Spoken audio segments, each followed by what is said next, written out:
Hello दोस्त नमस्कार अस्सलाम वालेकुम। आज आपलोके देखिबले पाबो जे दुटा रूमर आसाम टेप घर बनाले किमान टका खरच आए। बहुत मानुहे आमार तात कमेन्ट करिसे जे दुटा रूम आसाम टेप घर बनाम एटु दुटा रूमत किमान टका खरच आइबो। आज एटु भिडियोत आपलोके दुनियाके बुझि पाबो जे 2024 त दुटा रूमर आसाम टेप घर बनाले किमान टका खरच आए। भिडियोटु स्किप नकराके गोटेखिनि चाबले चेष्टा करिबो, तेनहले आपलोके दुनियाके बुझि पाबो। और भिडियो जो आपन नतुनके चाइसे तेना चैनेलटा सबस्क्राइब कर दिब और बेल आइकन बजाइ और कमेन्ट কৰি জনাব যে ভিডিওটো কেনেকুৱা হল। বলক ভিডিওটো আৰম্ভ কৰো। ঘৰটো হল লম্বা হল 28 ফুট और বহলটো হল আমাৰ 14 ফিট। এটা আমাৰ দুটা ৰুমৰ আসাম টেপ ঘৰ। এটাত আমাৰ কিমান টকা খৰচ আহে এটা ভিডিওত আপোনালোকে ধুনীয়াকৈ বুজি পাব। আৰু লেবাৰ খৰচ কিমান টকা হৈছে, আমাৰ মাটি বৰুৱাত পিণ্টত মাটি বৰুৱালৈকে কিমান টকা খৰচ আহিলে আপোনালোকে ধুনীয়াকৈ বুজি পাব।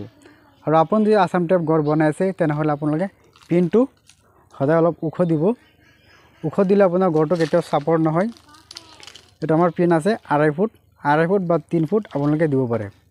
এটা আমাৰ সন্মুখত বাট আছে, বাটটো ধৰক ভৱিষ্যত উখ কৰি দিব, সেইকাৰণে আপোনালোকে এইটো পিনটো অলপ উখ দিব।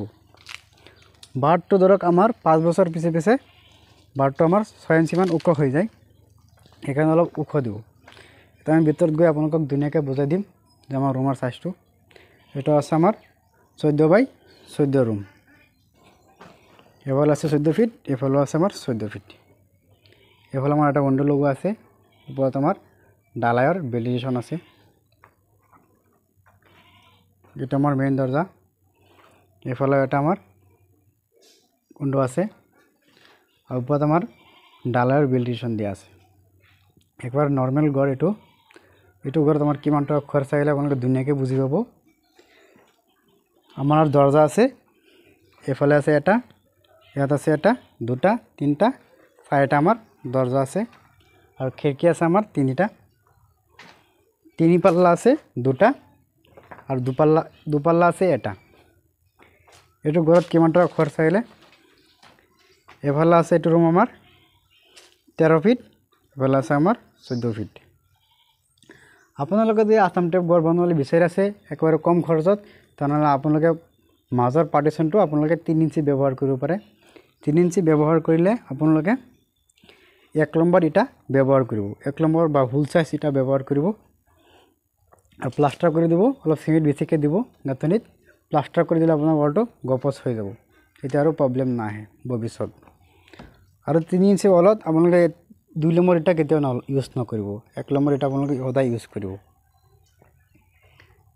এতিয়া আমি গোটেইকেইটা ক্যালকুলেটৰ কৰিম যে কিমান ইটা বালি সিমেন্ট গৈছে।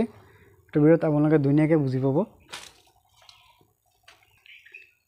এফালে আমাৰ লম্বাকৈ সাজা হ'ব এটা, আৰু ভিতৰৰ ৰুমত আছে এটা সাজা।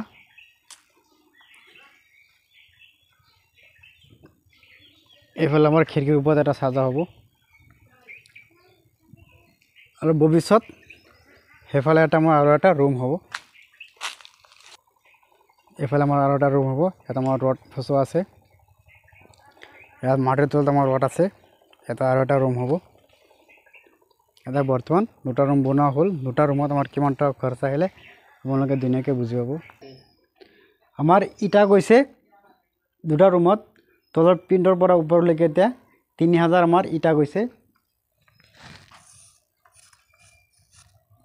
ইটা গৈছে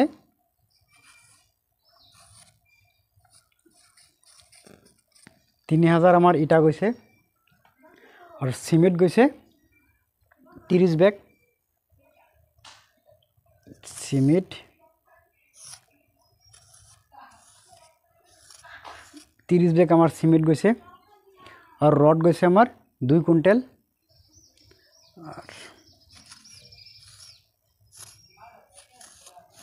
2 কুইন্টাল আমার রড গৈছে।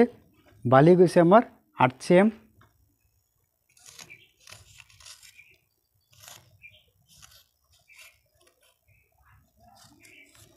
বালি গৈছে আমার 8 cm।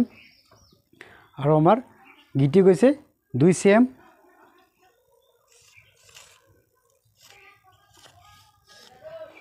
গিটি আমার 2 cm। আর আমার তলত মাটি বৰুৱা গৈছে আমার 15,000 টাকা। আর আমার দরজা আছে আমার 4টা, খিড়কি আছে আমার 3টা, ইয়াত আমার গৈছে 25,000 টাকা। আৰু লেবাৰ খৰচ গৈছে আমাৰ 30,000 টকা। এই গোটেইখিনি আমি টোটেল কৰি ক্যালকুলেট কৰি কিমান টকা হয় আপোনালোকক ধুনীয়াকৈ বুজাই দিম। আমাৰ ইটা গৈছে 3,000 আমাৰ 30,000 টকা। আৰু সিমেন্ট গৈছে আমাৰ 30 বেগ 500 কে মাৰিছো আমি 15,000 টকা। আৰু আমাৰ ৰড গৈছে 2 কুইণ্টেল 6,000 কে কুইণ্টেল আমাৰ গৈছে 12,000 টকা। আৰু আমাৰ বালি গৈছে 8 cm আমাৰ 10,000 টকা। আৰু আমাৰ গিটি গৈছে 2 cm 4,000 টকা। আৰু আমাৰ পিণ্টত মাটি বৰুৱাত গৈছে 15,000 টকা। আৰু আমাৰ উইন্ডো আছে আৰু দৰজা আছে এইবিলাকত আমাৰ গৈছে 25,000 টকা। আৰু আমাৰ দুটা ৰুম গাঁথনি ঘৰ কমপ্লিট কৰোতে আমাৰ লেবাৰ খৰচটো হ'ল 30,000 টকা। গোটেইখিনি আমাৰ কাম কৰোতে 1,41,000 টকা গৈছে। আৰু দুটা ৰুম আমাৰ প্লাষ্টাৰ কৰিলে প্লাষ্টাৰ কৰি খিৰকিৰ আমাৰ গ্ৰিল চিল লগা আমাৰ টোটেল খৰচ আহিব আমাৰ 2 লাখ টকা। 2,10,000 বা 20,000 টকাত দুটা ৰুম আপোনালোকে ধুনীয়াকৈ কমপ্লিট কৰিব পাৰিব। আপোনালোকৰ যদি আসাম টেপ ঘৰৰ বা RCC ঘৰৰ PDF লাগে বা ড্ৰয়িং লাগে আমাৰ লগত কন্টেক্ট কৰিব পাৰে। আমাৰ ডিসক্ৰিপশনত আমাৰ হোৱাটসএপ নম্বৰ দিয়া আছে আৰু কন্টেক্ট নম্বৰ দিয়া আছে, আপোনালোকে কন্টেক্ট কৰিব পাৰিব। আসাম টেপ ঘৰ বা সন্মুখত কেনেকুৱা ডিজাইন দিব বা RCC ঘৰৰ আপোনালোকৰ সন্মুখত কেনেকুৱা ডিজাইন দিব ডিজাইনটো আমাৰ পৰা ল'ব পাৰিব। আৰু যদি আপোনালোকে যে RCC ঘৰ এতিয়া বনাব বা আসাম টেপ ঘৰ বনাব তেনেহ'লে আপোনালোকে কন্টেক্ট কৰিব পাৰে। আমি কন্টেক্টত কাম লৈ আপোনালোকৰ কামটো আমি ধুনীয়াকৈ উঠাবলৈ চেষ্টা কৰিম। অসমৰ যিকোনো ঠাইৰ পৰা আপোনালোকে কন্টেক্ট কৰিব পাৰে। ভিডিঅ'টো আপোনালোকে সাবস্ক্ৰাইব কৰি আৰু শ্বেয়াৰ কৰি দিব যে সব মানুহে ধুনীয়াকৈ জানিব পাৰে বা বুজিব পাৰে এটা আসাম টেপ ঘৰ বনালে কিমান টকা খৰচ আহে। ভিডিঅ'টো চাই ভাল লাগিলে চেনেলটো সাবস্ক্ৰাইব কৰি দিব আৰু বেল আইকন বজাব আৰু কমেন্ট কৰি মোক জনাব ভিডিঅ'টো কেনেকুৱা হ'ল। বহুত মানুহে মোৰ তাত কমেন্ট কৰিছিলে যে দুটা ৰুমৰ আসাম টেপ ঘৰ বনালে কিমান টকা খৰচ আহিব। আজি ভিডিঅ'টো আপোনালোকৰ কাৰণে বনাইছোঁ। ভিডিঅ'টো চোৱাৰ কাৰণে আপোনালোকক বহুত বহুত ধন্যবাদ। Thank U.